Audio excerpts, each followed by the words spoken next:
जय जिनेन्द्र। संभावना 15.1 दाखला नंबर 17 ज्यांथी आपने बाकी हतुं। दाखला नंबर 17 20 वीजळीना गोळाओनो जत्थो 4 खामीयुक्त गोळा धरावे छे। आ जत्थामांथी एक गोळो यादच्छिक रीते काढवामां आवे छे।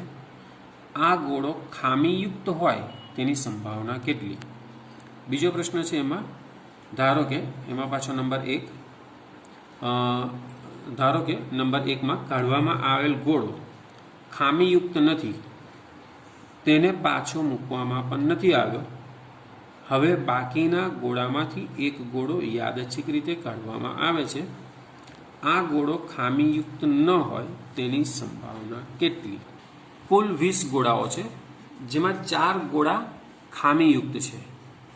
तो खामी वगरना गोळानी संख्या बराबर तो कि 20 ओछा 4 એટલે કે 16 गोळा खामी वगरना छे।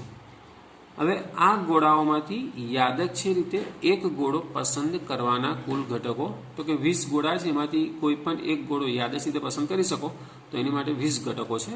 હવે પહેલો પ્રશ્ન એમાં જે પૂછ્યો છે એને આપણે ઘટના એ નામ આપીએ, પસંદ કરેલ ગોળો ખામીયુક્ત હોય। तो घटना एना घटको तो कि खामीयुक्त गोळा केटला छे 4, तो घटना एना घटको केटला थाय 4।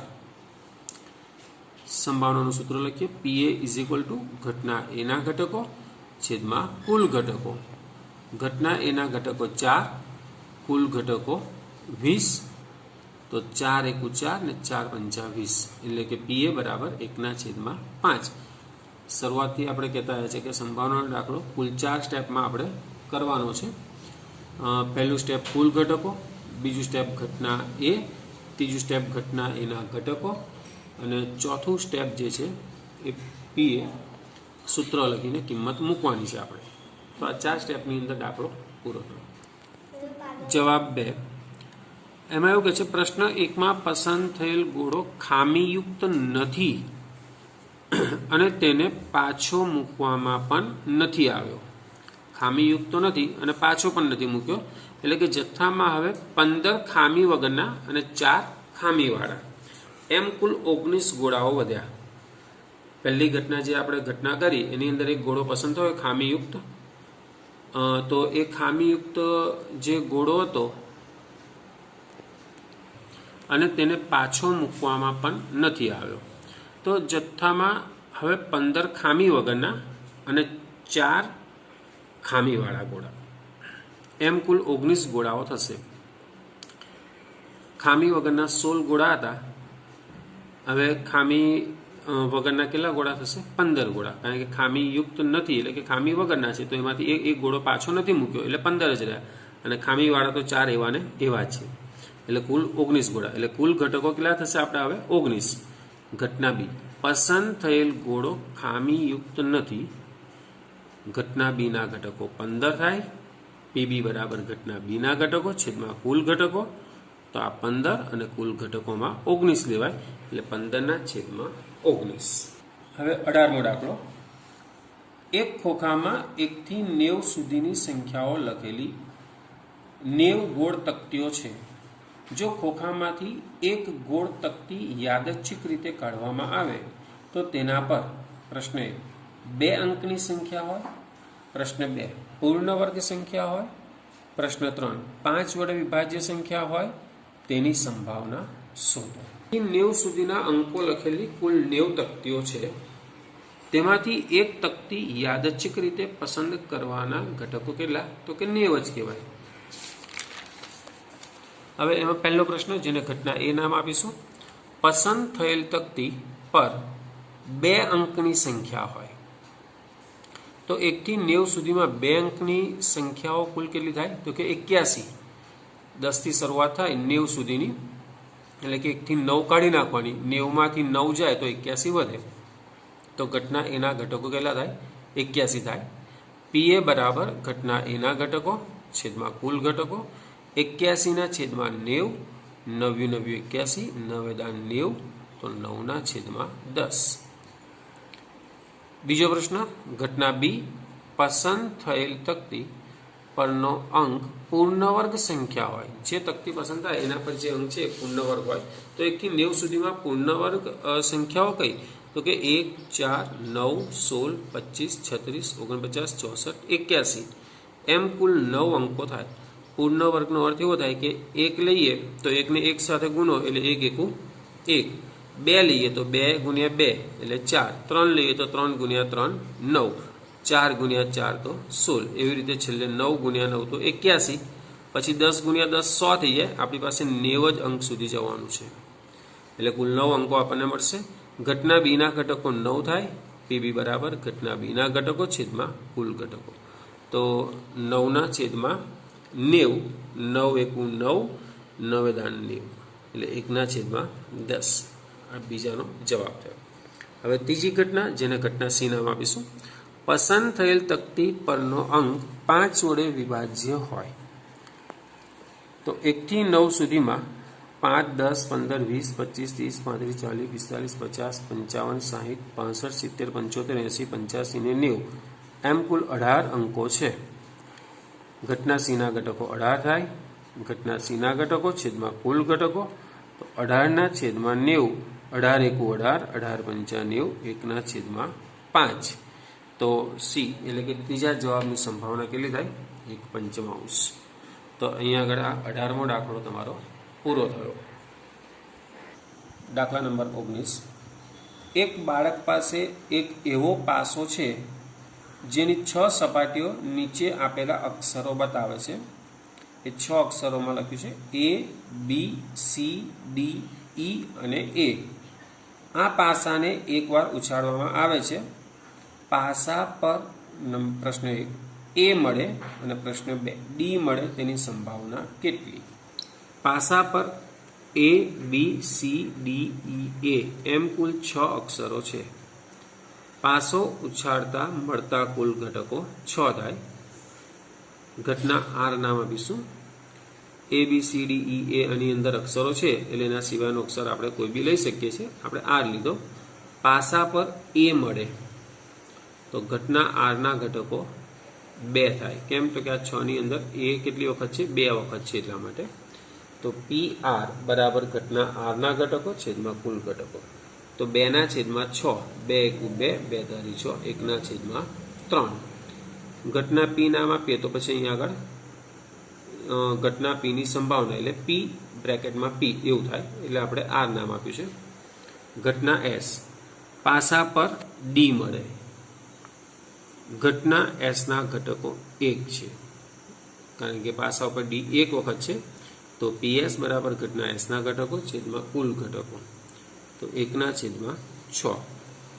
આ બીજા પ્રશ્નની સંભાવના પૂરી થઈ। હવે દાખલા નંબર 20। ધારો કે એક પાસાને તમે યાદચ્છિક રીતે આકૃતિમાં બતાવ્યા પ્રમાણે લંબચોરસ ક્ષેત્ર પર ફેંકો છો। તે 1 મીટર વ્યાસના વર્તુળની અંદર પડશે, તેની સંભાવના કેટલી? આ દાખલાના નંબરની આગળ સ્ટાર પાડેલ છે, એટલે કે એનો અર્થ એવો થયો પરીક્ષાના દ્રષ્ટિબિંદુથી આ દાખલો નથી, પણ છતાંય જૂના સિલેબસની અંદર પેપરની અંદર એકાદ વર્ષ પૂછેલો છે MCQની અંદર, એટલે આપણે આ દાખલાનો અભ્યાસ અત્યારે આપણે કરીશું। આકૃતિમાં આપેલા લંબચોરસના ક્ષેત્રફળની વાત કરીએ તો ક્ષેત્રફળનું સૂત્ર એનું L ગુણ્યા B। આકૃતિમાં આપેલું છે લંબચોરસની લંબાઈ 3, પહોળાઈ 2, 3 દુ 6 મીટર। હવે એ લંબચોરસની અંદર એક વર્તુળ આપેલું છે જેની ત્રિજ્યા છે 1 મીટર, એટલે સ્વાભાવિક છે કે વ્યાસ છે 1 મીટર, એટલે કે D બરાબર 1 મીટર, તો ત્રિજ્યા કેટલી થાય? તો કે D/2 એટલે કે 1/2 મીટર। તો વર્તુળનું ક્ષેત્રફળ πr², પાઈ 1/2 વર્ગ, 1 વર્ગ 1, પાઈ એકુ પાઈ, 2 વર્ગ 4 મીટર સ્ક્વેર।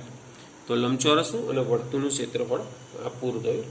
હવે ઘટનાએ પાસો વર્તુળની અંદર પડે તો પીએ બરાબર તો કે વર્તુળનું ક્ષેત્રફળ છેદમાં કુલ ક્ષેત્રફળ એટલે કે લંબચોરસનું ક્ષેત્રફળ। આની અંદર ઘટના એના ઘટકો લખવાની જરૂર નથી। તો વર્તુળનું ક્ષેત્રફળ π/4, કુલ ક્ષેત્રફળ છે 6, અંશનો છેદ છેદમાં જાય એટલે કે 4 × 24 એટલે કે π/24। આ વર્તુળ પર જ પાસો પડશે એની સંભાવના π/4 24 થાય। હવે 21મા દાખલાની વાત કરીએ। એક જથ્થો 144 બોલપેન ધરાવે છે, તેમાંથી 20 ખામીયુક્ત અને બાકીની સારી છે। જો પેન સારી હશે તો નૂરી પેન ખરીદશે, પરંતુ જો તે ખામીયુક્ત હશે તો ખરીદશે નહીં। દુકાનદાર યાદચ્છિક રીતે એક પેન કાઢે છે અને તેને આપે છે। તો બે પ્રશ્ન પૂછેલા છે। પહેલો, તે પેન ખરીદશે તેની સંભાવના કેટલી? નંબર 2, તે પેન નહીં ખરીદે તેની સંભાવના કેટલી? જથ્થામાં કુલ 144 પેન છે, જેમાં 20 પેન ખામીયુક્ત છે। સારી પેનની સંખ્યા કેટલી થશે? તો કે 144માંથી ખામીયુક્ત 20 પેન બાદ કરી દો એટલે 124 પેન સારી પેન હોય। હવે યાદચ્છિક રીતે એક પેન પસંદ કરવાના કુલ ઘટકો કેટલા? તો કે 144 થાય। હવે એનો પહેલો પ્રશ્ન ઘટના એ નામ આપીશું। નૂરી પેન ખરીદે, તો ઘટના એના ઘટકો તો કે રકમમાં લખ્યું છે નૂરી સારી પેન જ ખરીદે છે, તો સારી પેનના ઘટકો 124 છે। તો પીએ બરાબર ઘટના એના ઘટકો છેદમાં કુલ ઘટકો 124 છેદમાં 144। હવે અહીંયા આગળ 124 અને 144નો મેં 4 વડે છેદ ઉડાવ્યો છે। 4 તારી 12 અને 4 એકુ 4, 4 તારી 12, 14માંથી 12 જાય તો 2 વધે અને 24, 4 છંગ 24, 31 છેદમાં 36। ડાયરેક્ટ છેદ ના આવડે તો 124 અને 144ના નાના અવયવો પાડી દેવાના, જે આપણે 5મા 6ઠ્ઠા ધોરણની અંદર શીખતા હતા એવી રીતે, અને પછી અંશ અને છેદમાં લખી નાખવાના। બધા પદ ઉડી જશે, ઉપર 31 વધશે, નીચે 36 વધશે। એ તમારો જવાબ।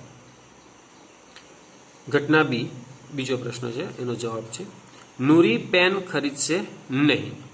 ઘટના બીના ઘટકો કેટલા છે? તો કે નૂરી પેન ક્યારે નહીં ખરીદે? તો કે જ્યારે પેન ખરાબ હશે ત્યારે, એટલે કે ખામીવાળી હશે તો ખામીવાળી પેન કેટલી છે? 20 પેન છે। તો પીબી બરાબર ઘટના બીના ઘટકો છેદમાં કુલ ઘટકો 20ના છેદમાં 144, 4 પંચા 20 અને 144ને 4 વડે ભાગીએ તો આપણે ઉપર પણ જોઈ ગયા 36 આવે છે, અહીં પણ 36 એટલે કે 5ના છેદમાં 36। તો અહીંયા આગળ આપણો આ 21મો દાખલો પૂરો થયો। 22મો દાખલો જે છે એ આપણે અત્યારે કરવાનો નથી। હવે 23મા દાખલા પર આપણે જઈશું। અત્યારે એક રમતમાં 1 રૂપિયાના સિક્કાને 3 વાર ઉછાળવાનો છે અને તેના પરિણામ દરેક વખતે નોંધવાના છે। જો તમામ વખત સિક્કો ઉછાળતા સરખું પરિણામ મળે, એટલે કે 3 છાપ અથવા 3 કાંટા, તો હનીફ રમત જીતી જાય છે, અન્યથા હારે છે। તો હનીફ રમત હારે તેની સંભાવનાની ગણતરી કરવાની છે। તેના સિક્કાને 3 વખત ઉછાળતા મળતા ઘટકો લખવાના। પહેલા આપણે તો છગડિયા કૌંસની અંદર HHH, HHT, HTH, THH, HTT, THT, TTH, TTT એમ કુલ 8 ઘટકો મળે છે। એટલે એક સિક્કાને 3 વખત ઉછાળો કે 3 સિક્કાને 1 વખત ઉછાળો, આ 8 ઘટકો લખી શકાય આપણાથી। હવે એમાં જે ઘટના છે તે હનીફ રમત હારે। હવે હનીફ રમત ક્યારે હારે છે? તો કે આપણને એવું કીધું છે કે 3 છાપ અથવા 3 કાંટા મળે તો હનીફ રમત જીતી જાય, અન્યથા હારે, એટલે કે સિક્કા પર 3 વખત સમાન પરિણામ ન મળે, 3H અને 3T ના મળે તો હનીફ રમત હારી જાય છે। એટલે કે ઉપર આ અવલોકનોમાં જોઈએ તો HHT, HTH, THS, HTT, THT, TTH આ 6 કિસ્સાની અંદર હનીફ રમત હારી જાય છે। તો એમ કુલ 6 ઘટક મળે આપણને હનીફ રમત હારી જાય એની અંદર। ઘટના એના ઘટકો 6 છે। પીએ બરાબર ઘટના એના ઘટકો છેદમાં કુલ ઘટકો, તો 6ના છેદમાં કુલ કેટલા ઘટકો છે? 8, 2 તારી 6, 2 ચોક 8 એટલે કે 3/4। તો હનીફ રમત હારે એની સંભાવના 3/4 થઈ। 24મો દાખલો। પાસાને 2 વખત ઉછાળવામાં આવે છે. પ્રશ્ન 1 વખત ઉપરના પૃષ્ઠ પર 5 મળે નહીં. બીજો પ્રશ્ન, ઓછામાં ઓછી 1 વાર ઉપરના પૃષ્ઠ પર 5 મળે તેની સંભાવના કેટલી? તો 24મા દાખલાની અંદર 2 પ્રશ્ન પૂછેલા છે. પાસાને 2 વખત ઉછાળતા મળતા ઘટકો એટલા, તો કે પાસા પર કુલ 6 ઘટક હોય અને એને 2 વખત ઉછાળી એટલે 6 ગુણ્યા 6 એટલે કે 36 ઘટકો. હવે પહેલો પ્રશ્નનો જવાબ, જેને ઘટના એ નામ આપીશું. 51 વખત ઉપરના પૃષ્ઠ પર 5 મળે નહીં. ઉપરના પૃષ્ઠ પર શું ના મળે? 5 ના મળે. તો કુલ 36 ઘટકો છે, તો એની અંદર 11 ઘટકો એવા છે કે જેમાં ઓછામાં ઓછો 1 વખત 5 મળે છે. તો ઉપરના પૃષ્ઠ પર 5 મળે નહીં તેના ઘટકો કેટલા? તો કે 36માંથી 11 વખત જે 5 નથી મળતા એને આપણે બાદ કરી દઈએ એટલે 25 વખત એ આપણા ઘટના એના ઘટકો થશે. તો ઘટના એના ઘટકો છેદમાં કુલ ઘટકો એટલે કે 25/36. ઘટના બી, ઓછામાં ઓછી 1 વાર ઉપરના પૃષ્ઠ પર 5 મળે. તો ઘટના બીના ઘટકો 8 છે. ઘટના બીના ઘટકો છેદમાં કુલ ઘટકો 11/36. તો અહીંયા આગળ આપણું આ સંભાવનાનું સ્વાધ્યાય પૂરું થાય છે. 25મો દાખલો ટ્રુ ફોલ્સ વાળો છે, કરવાનો નથી.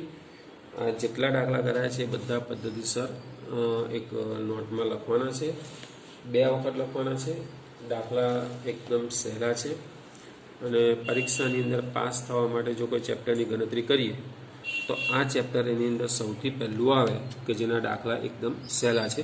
આમાંથી એક પણ માર્ક આપણો પરીક્ષાની અંદર જવો ના જોઈએ. એની ખાસ વ્યવસ્થિત તૈયારી બધાએ કરવાની છે.